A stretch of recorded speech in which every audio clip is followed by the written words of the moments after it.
I was 18 years old. My sister had already moved out of home and went to college, and then moved into her own house out of town. My brother was still in high school. I was working my full-time job at Woolworths, so it was just my brother and I still living at home. Now we all went to church, and my brother and I were in the youth group. I was in the band amongst 8 other people, and I played piano and sung vocals. The band was a contemporary worship group. The music was one of the main programs we had in the youth group. Now apparently we had a gig to perform at in a few months' time, so we had been doing practice sessions and rehearsals pretty much every Friday night. I always look forward to doing anything music within the church. I was definitely in my element. I was pretty much in charge of all of the music in the youth group as well, and what went on in that department. Now every couple of years the youth group would go through different youth leaders, and at this point in time we had a very charismatic leader. He seemed to be very pushy in what he wanted to bring to the youth group. I guess that's what came with being a leader, I suppose. But the other leaders we had previously and afterwards were a bit more laid back. I guess everyone was different. This guy was just very hands-on. So one weekend, the whole youth group was invited to stay at our leader's house. He had organised a whole weekend planned full of fun, action and music practice. Him and his wife lived out of town, out west in the mountains. I had my licence for about 4 or 5 months at this point, so driving 2 hours out of town was a big thing for me, as I was only really driving to work, church and to the shops at that point in time. My brother and I went together. The roads were very windy and the sights of the mountains were just amazing. The road would turn to dirt and we drove another 20 minutes, and then, to the right, was a big warehouse shed-looking structure. It turned out that was their house. A big warehouse turned into a 2-storied open-plan living house on the inside. We pulled up and met everyone else that had got there before us. Not long after the sun went down, we had dinner at the big table that was set up for us all. Then we got into some extensive music practice and worship, although for some reason there was a bit of tension between the musicians. One thing that was said was that I shouldn't be singing at all. I should just play the piano. The singers were there to sing, and I was actually told by one of the girls to zip it. I was quite taken aback by this, especially when I was in charge, but the youth leader agreed with what the singers were saying. I was taken aback even more. I actually felt a bit upset. So after one of the songs, I abruptly got up and walked outside, where the drummer of the band and the youth leader came out soon after to speak to me. They pretty much told me that I was wasting their precious time by walking off. I really wanted to say how I felt, but I remembered where I was and that my brother was with me. If I was alone, I would have got up and left. All I could say was, I thought I was in charge. And then the youth leader looked at me and said, "Since when? I'm the youth leader. I'm in charge. I'm in charge of everything." I just stared at him with a puzzled look on my face and said, I'm in charge of the music," I had said sternly. "Look, it doesn't matter. I'm in charge of everything. Please don't argue with what me and the band members want. We agree it's best you back off on the vocals." I just walked back inside, and we continued on, without me saying or now singing a word. After band practice, we were all getting really tired, and we were getting ready for bed. We all had mattresses to sleep on. We just had to bring our own bedding. We all just slept all over the floor in the massive lounge room they had. As the lights went out, most of us were just laying there for a while and quietly chatting. After it went all quiet, I happened to look up at the balcony to the upstairs, and there was the youth leader just standing there watching us. Kind of made me feel a bit uneasy. Why was he acting like he was our keeper or something? I got up to go to the bathroom downstairs, and after I was finished in there, I was confronted by the leader again, just outside the bathroom door. "Are you okay? You seemed a bit upset earlier." "Yeah, I'm okay." And yes, I was, I had confirmed. "Well, I don't understand why.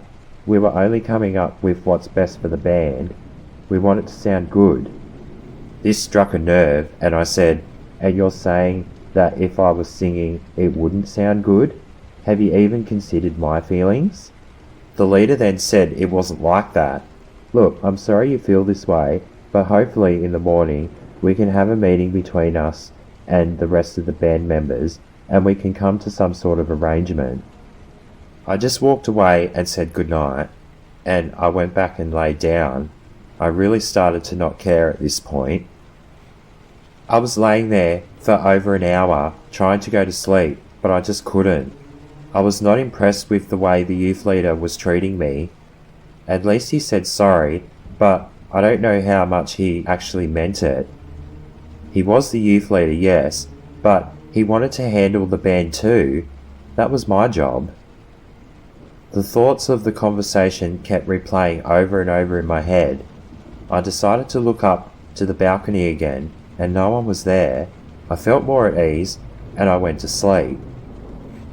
It was 3 a.m. in the morning, and I had woken up to some sort of noise. I sat up and looked around. It was very dark, but you could see a dim light coming from upstairs. I couldn't see anyone, but then I heard the noise again. I thought it was very odd, because it was loud. It was louder than any of the snoring that was going on downstairs, in the lounge room. Then all of a sudden I heard footsteps coming from upstairs. It was the youth leader going to the upstairs bathroom. I watched and waited for him to come back out. When he did come out, he stood on the balcony watching us again. This started to get really creepy. No one else was watching this, and no one would have known either. Everyone else was fast asleep from what I could tell. I couldn't tell though if he could see me, sitting up in bed or not, but it kind of felt like he was watching me. I slowly moved back down into bed so he couldn't see any fast movements. I looked back over and he was gone. The next morning it was 7 a.m. and no one was awake yet. I had mega anxiety due to not sleeping well the night before, and the whole creepy and forceful vibe that the youth leader was giving me. I got up and I quietly started getting my things together. My brother was now awake and he asked me what I was doing. I told him we needed to leave. I told him I wasn't feeling well and I wanted to go home. Amazingly, he didn't argue with me about wanting to stay. So he quickly got his things together too, and we walked outside, got in my car, and we left. As we drove home, I kept looking in my rear vision mirror to make sure no one was following us. Luckily we weren't followed. "What's wrong, bro? Was it to do with last night?" "Yeah, bro. I think our youth leader is a bit of a freak." I explained everything that was said and everything that I had seen throughout the night. My brother thought I was just overreacting to everything, but I was really upset and I was freaked out. "You didn't seem like you wanted to stay either, bro." "Nah, I have things at home I would rather be doing." I was actually keen to go home anyway, actually. We both laughed and I carried on driving back home. 2 hours later, we were back home and my mum and dad weren't home because they were at church.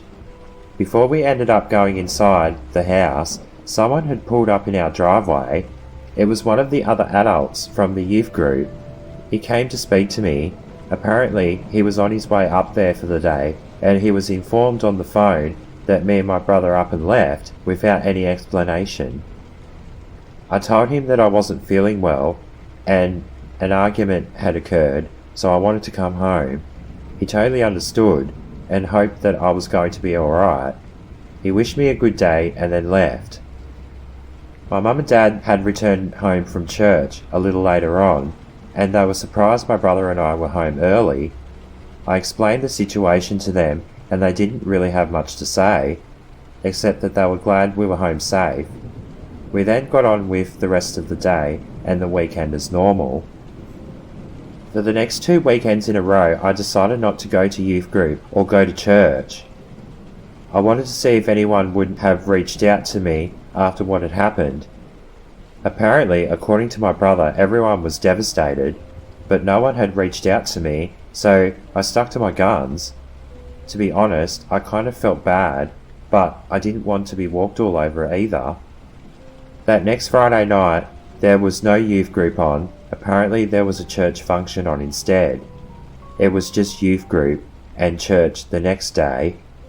I arrived at church that day. I walked into the room and there was someone else at the piano. One of the younger girls.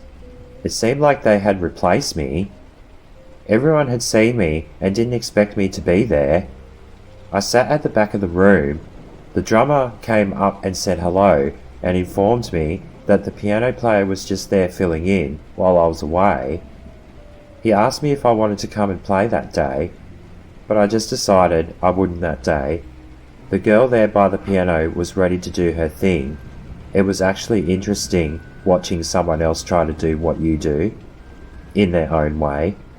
I mean, she was good, but she had a different style and technique to me. Either way, I enjoyed the break, to be honest. Later on, between youth group and church, the youth leader approached me in the hallway.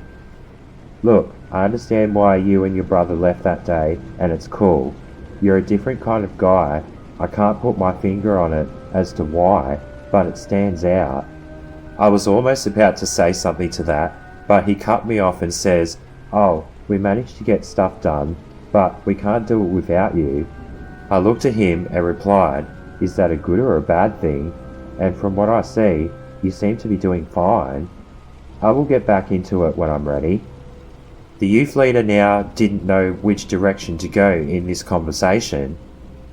"You're really difficult to reason with. I don't understand what your issue is." I decided I was going to speak my mind now. "Well, if you weren't so bossy and pushy and gave me a bit of respect, I wouldn't have an issue with you. Plus, I seen you watching us sleep at your house. That was a bit creepy, dude." I left him speechless and walked away. I didn't even stick around for church that day. I left early. From there on, me and the drummer were in charge of the music, and the youth leader hardly spoke to me after all that had happened. The gig turned out great, and we all had a great time, lots of fun and happy fond memories. Not long after that, we ended up getting another youth leader, as the other guy and his wife ended up resigning from the position, which then I was actually really glad. The next youth leader was actually in the band and let me and the drummer organise things.